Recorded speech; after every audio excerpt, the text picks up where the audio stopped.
Hello बच्चों, चलिए प्रश्न को देखते हैं। प्रश्न है खगोलीय दूरदर्शी का किरण आरेख बनाइए जब अंतिम प्रतिबिंब अनंत पर बन रहा है। दूरदर्शी में अभिदर्शक लेंस द्वारक बड़े आकार के क्यों लिया जाता है?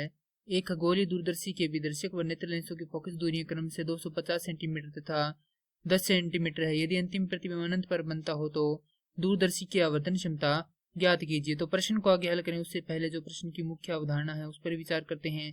तो इस प्रश्न के लिए जो मुख्य अवधारणा है वह हो जाएगी दूरदर्शी, अर्थात हम यहाँ पर यह देखेंगे कि दूरदर्शी क्या होता है।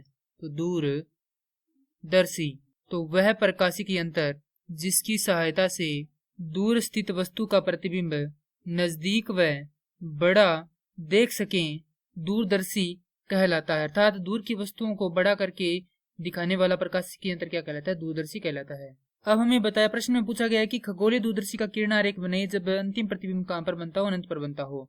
तो यहाँ पर दूरस्थ वस्तु से कोई है, दूर स्थित वस्तु है जिससे क्या आ रहा है? यहाँ पर प्रकाश आ रहा है और वह यहाँ पर जो पहला लेंस है हमारा अभिदर्शक लेंस है उससे टकराता है और उससे टकराने के बाद वह यहाँ पर अपवर्तित होकर किसी बिंदु पर आकर दोनों किरणें क्या करती है? टकराती है, अर्थात यहाँ पर प्रतिबिंब बनाती है। उस प्रतिबिंब का प्रतिबिंब नेत्रिका लेंस बनाती है, क्योंकि अब यहाँ पर जो हमारे पास वस्तु है वह क्या हो जाएगी? इस नेत्रिका लेंस के लिए प्रतिबिंब हो जाएगी। अब इसका जो प्रतिबिंब बनता है वो कहां पर बनता है? अनंत पर बनता है, जो कि क्या दिखाई देता है? हमें आंखों द्वारा दिखाई देता है। तो ये तो हो गया हमारा किरण आरेख। अब प्रश्न में पूछा कि दूरदर्शी में अभिदर्शक लेंस द्वारक बड़े आकार के क्यों लिया जाता है? तो यहाँ पर लिखेंगे दूरदर्शी में अभिदर्शक लेंस बड़ा इसलिए लिया जाता है क्योंकि वस्तु से आने वाला प्रकाश ज्यादा से ज्यादा संग्रह होता है और प्रतिबिंब चमकदार व स्पष्ट बनता है।